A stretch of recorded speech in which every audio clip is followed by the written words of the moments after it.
수월 스님은 1855년 충남 홍성에서 태어났다.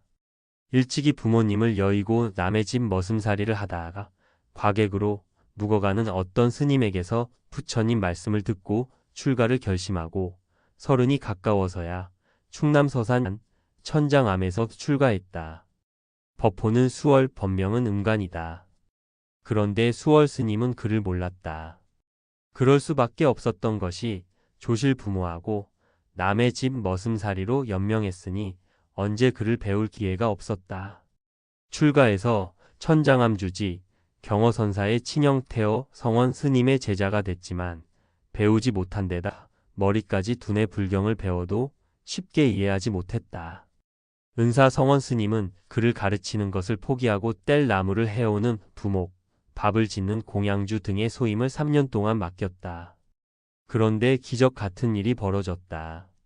수월 스님이 불공할 때 올릴 맞이를 지어 법당으로 가지고 갔을 때 마침 부전 스님 기도승이 천수 대비주를 송하고 있었다. 나모라 다나다라 야야 나마갈약 바로 기제 세바라야 모지 사다바야 나모라 다나다라 야야 나마갈약 바로 기제 세바라야 사바. 수월 스님은 이를 한번 듣고 모두 외울 수 있었다.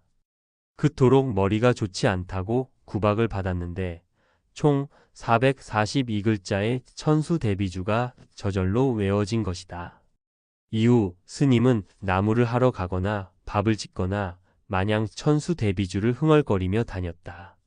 그러던 어느 날 은사성원 스님이 법당에서 불공을 들이다가 맞이 오기를 기다리고 있는데 마땅히 제 시간에 와야 할 맞이는 한참이 지나도 오지 않고 밥 타는 냄새만 절 안에 진동하는 것이었다.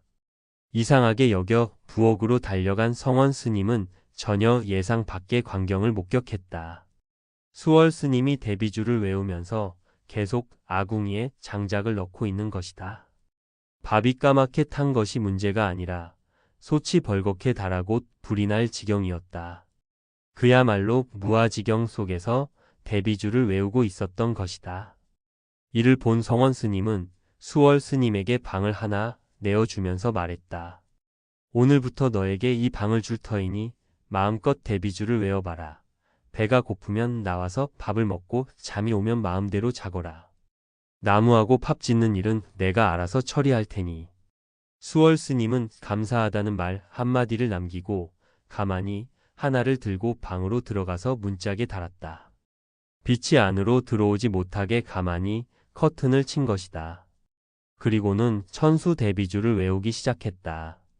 방 밖으로는 밤낮 없이 대비주를 외우는 소리가 울려 나오고 마침내 7일째 되는 날 수월 스님은 문을 팍 차고 나오며 소리쳤다. 스님, 잠을 쫓았습니다. 잠을. 이때 수월 스님은 천수산매를 중득해 무명을 깨뜨리고 깨달음을 얻었을 뿐 아니라 불망염지를 중득했다. 불망염지 한번 들으면 잊어버리지 않는 기억, 세계를 보는 청정한 눈을 얻은 걸림없는 지혜, 보살의 지혜를 중득함을 말함. 이전까지는 글을 몰라서 경전을 읽지도 못하고 신도들의 축언도 쓰지 못했지만 불망염지를 이룬 후부터는 어떤 경전을 놓고 뜻을 물어도 막힘이 없었으며 수백 명의 축언자 이름도 귀로 한번 들으면 불공을 드릴 때 하나도 빠짐없이 외웠다고 한다. 그리고 천수산매를 얻은 뒤에도 정진을 꾸준히 계속했는데 일평생 잠을 자지 않았다고 한다. 그 후 경허, 선사 문화에 들어가서 경허의 3달, 수월, 해월, 만공월면 가운데 온 달이라고 불리는 수월 스님은 대단한 이주로 달통하신 분으로 널리 알려졌다.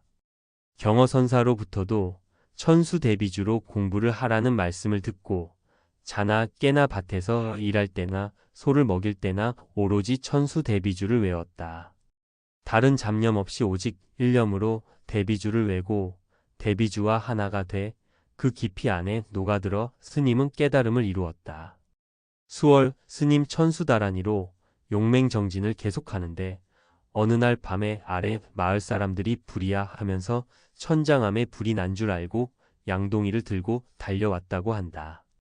와서 보니 불이 난 것이 아니라 수월 스님께서 용맹정진할 때 몸에서 불기둥 같은 화염이 솟아나 빛을 냈다고 한다. 소위 방광을 하셨다는 것이다. 이런 이적을 몇 번이나 보였다고 한다. 그리고 낮에는 일하고 밤에는 대비주 삼매에 들곤 하셨는데 천장암, 지리산, 천은사 등 여러 차례 옮기는 곳곳에서도 방광이 뻗쳐 사람들이 산불이 난 줄로 알고 소동을 일으키곤 했다고 한다.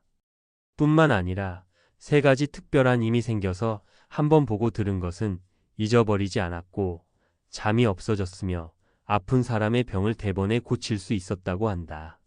수월 스님이 깨친 과정은 수행법의 우열, 화두냐, 천수 대비주냐가 문제가 아님을 보여준다.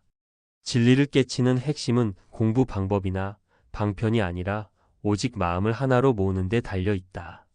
마음을 하나로 모으는 게 핵심이라고 수월 스님이 말씀을 하셨다. 말년에는 백두산, 간도지방 등에서 오고 가는 길손들에게 찝신과 음식을 제공하며 보살행을 실천했던 수월 스님. 오늘날까지 자비보살이요 숨은 도인으로 추앙받고 있는 수월 스님의 도력은 천수대비주 기도에서 비롯됐던 것이다. 삼매 이후 큰 깨달음을 이루어 몇 번이나 방광을 했으면서도 스님은 법상에 올라 어른 행세를 하는 법 없이 늘 똑같이 물 깃고 나무하며 일을 했다. 찾는 사람이 너무 많아지면 조용히 몸을 숨겨 다른 곳으로 떠나곤 했는데 그 후 금강산과 묘양산 등 현재의 북한 지역의 사찰에서 수행하다 1915년경 러시아 국경 부근 만주 헤이롱장성의 수분하라는 곳까지 가기도 했다. 그리고 두만강 넘어 조국 땅이 한눈에 들어오는 도문에 초막 같은 화엄사를 세워 거기서 그 지역으로 흘러드는 조선의 유민들과 독립군들까지 거두었다고 한다.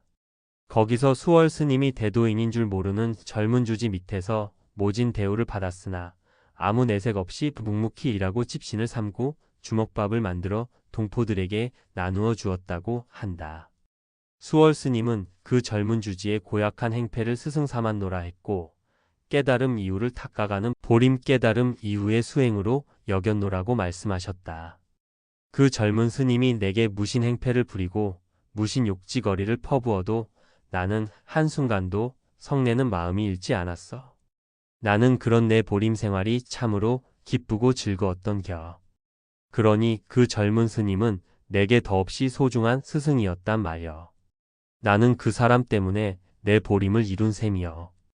이와 같이 수월 스님은 평생을 중생이 겪는 고통의 현장에서 그들의 아픔을 함께 나눌 뿐 자기에게 가해지는 고통은 감내하는 자비의 보살로 알려진 인물이다. 수월 스님은 1928년까지 일제의 수탈을 피해 간도로 넘어온 동포들에게 주먹밥과 찝신을 삼아주고 항일 독립군을 소리 없이 돕는 일을 하셨다고 한다. 이런 과정에서도 화엄사에 찾아온 금호, 효봉, 청담 스님 등을 손수 제접하며 스님으로서의 본분을 다하셨던 선지식이었다. 그런데 1928년 여름 안거를 마친 스님은 화엄사 옆 개울에서 목욕을 마치고 옷과 찝신을 머리에 얹고 단정하게 바위 위에 앉은 채 열반에 드셨다고 한다.